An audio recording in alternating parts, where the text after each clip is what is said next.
What is up, YouTube? It's RSMario here, bringing you another Pokemon Scarlet and Violet video.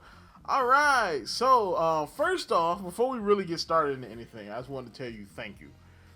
Because I think this is the most growth I've ever had in the smallest amount of time ever in the history of this channel. I mean, if growth continues the way it's going, I'm probably going to hit 1,000 within probably some point in June. At some point in the next month, I will hit 1,000 subscribers, which is amazing. That's something that I expected to hit this year. I didn't expect it to hit it in the first half of the year. So thank you. The support is amazing. You guys are awesome. I'm gonna keep on doing this. This is gonna be great. As well as I do have. I'm probably gonna do a channel update at some point. Update on some things that I want to do on the channel and some changes to make now that things tend to be moving quite nicely. But we will get on ahead into the Pokemon stuff. So of course, we want to continue getting videos like this from me. Like, comment, subscribe, hit the bell button, do all that good stuff that YouTube requires you to do to continue getting videos from me. Follow me at twitter.com/rsmario128. Follow my second channel, The Loot Box Hero, where I talk about different topics than just Nintendo and anime, which I am going to be doing some more anime videos coming up soon. So let's get on into this. So the first thing we're going to talk about today is Pokemon Scarlet and Violet. Sarah B has some numbers for us, some sales figures for the Pokemon franchise in general. Massive numbers. I guess they had to. I guess Pokemon had to flex their numbers because Zelda was flexing their numbers. And then, of course, Pokemon Home is dropped today. So it's officially out today. Update 3.0.0 is out today. Home integration, all that stuff drops today. I think it'll be available for everybody by 11 o'clock tonight. You know what I'm saying? Personally, I'm not going to mess with it probably until like maybe the second. You know, cause I haven't really touched the games in a while. But I'm gonna wait. I'm gonna wait for a couple days to see how it affects everybody. See what the bugs are. Is it gonna delete my save files? If some whack gonna happen, I'm just gonna wait. Okay. I trust Game Freak and the Pokemon Company, but I also don't. So I'm gonna wait. But yeah, let's get on into this real quick. All right. So first story, we have SarahB.net revealing that the Pokemon Company have put out new figures on their corporate website as of March 2023. Over 480 million software units have been sold. That's an increase of 40 million over last year. You know what I'm saying? And then, of course, over 52.9 billion cards have been produced. That's an increase of over 9.7 billion over last year, which is massive. Those are some big numbers. All right, can you fathom 52 billion cards?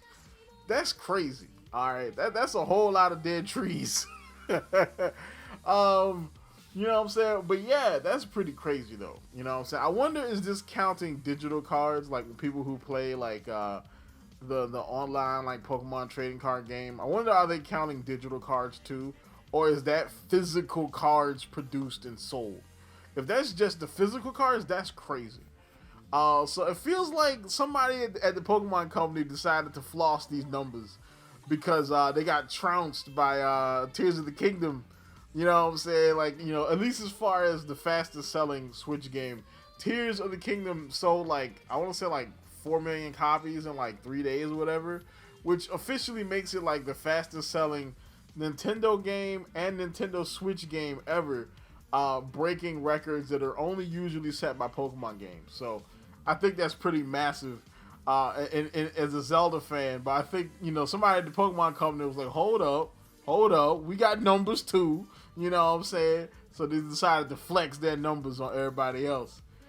So the next story here is an interesting one. So we have renders for all the Pokemon Home Pokemon, or at least the Pokemon Home renders. All right. So it's actually pretty interesting. I got a couple of them on the screen if I remember to put them up there, and they look pretty good, at least in my opinion. Now, of course, Pokemon Home, I want to say runs on a different graphics engine than Scarlet and Violet because, I mean, Home is also on PC and mobile. So I want to say it's a different engine, but I'm not gonna 100% say that. Don't quote me. But I think these renders look pretty good. All right, so the main event story, the big story that you've been waiting on, Pokemon Home, aka Scarlet and Violet Update 3.0.0. So, a couple days ago, Pokemon said maintenance on Pokemon Home to version 3.0.0 is scheduled to begin on Monday, May 29th at 5 p.m. Pacific Time. Pokemon Home will not be available during this maintenance. Note, this update could take until 5:30, May 30th at 11 p.m. Pacific Time, which technically for us would be, us East Coast people would be like 2 o'clock on June 1st. So technically we don't get it till the 1st anyway. Now I'm not gonna use it until like maybe the 2nd. You know what I'm saying? I'm gonna wait. All right, I trust Game Freak, but I also kind of don't. I'm gonna be honest, because mainly because, you know, I don't want some kind of weird like save destroying bug to like kill my save file. You know, and I haven't touched the game since the save file killing bug. So I don't really know what's going on with it. I haven't finished the game yet, you know, so I kind of want to finish the game and want to get like the home stuff going, but you know, I just don't want to lose my save file and start over. You know what I'm saying? So I'm gonna wait, and maybe like the 2nd or 3rd I'll pop back in. I might even stream it because I haven't streamed Pokemon in a while. You know what I'm saying? But I'll pop back in and see if everything is good, and then I'll try to like blaze on through the game and then get back to Tears of the Kingdom. So of course we've been getting some more information about Pokemon Home. Central Pokemon Leaks says, interestingly enough, Pokemon Scarlet and Violet are treated as Generation 11 internally in Pokemon Home. And then he shows a picture of the code for Pokemon Home, and you see where it says Gen 11. So I don't really know what this means per se. He says that Home is counted as Generation 8, Legends Arceus is Generation 9, and BDSP is counted as Generation 10. Now I don't know if this is something just specifically for Home, a way to kind of like segment the different Pokemon games, so that, you know, they're categorized, so then it can just work easier for the code. I feel like that's what it is. I don't think they really think that BDSP counts as its own generation. I mean, because BDSP is really just a remake. So, you know, I can understand if maybe Legends Arceus kind of counted as one, because Legends Arceus is completely different of a concept for them. But it would be weird to see BDSP as its own generation. So I think this is more of a code thing for Home, just to categorize all the different games. And the last one right here, now this one I actually kind of understand this gripe here. This is Centro again saying, also the move relearner only works for moves that the Pokemon knows in that game. Won't let you recover event moves, so it's kind of useless.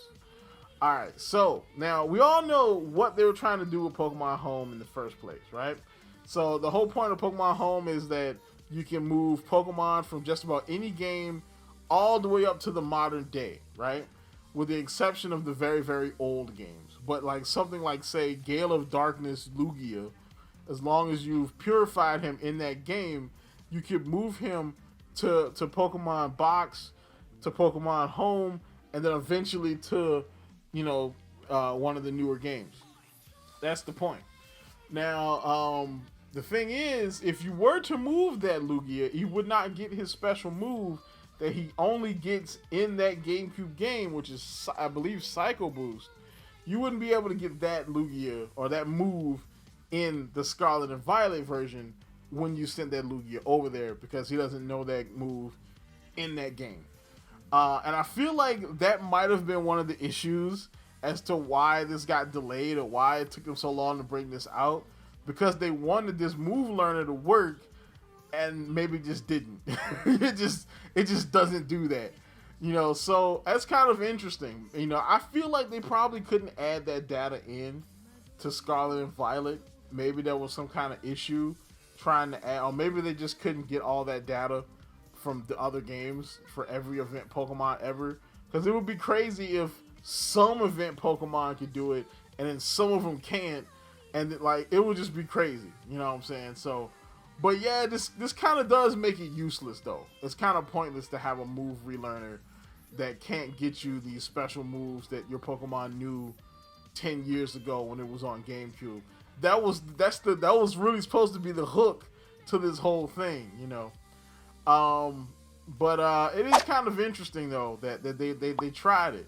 Let's hope that Pokemon Hex hack ability for the DLC is better, because Pokehack basically allow you to make a competitive Pokemon on the fly would be really awesome. So that's about it for this. Of course, if you like videos like this, like, comment, subscribe, do all that good stuff that YouTube requires you to do. Continue getting videos from me. And as always, people, keep it real.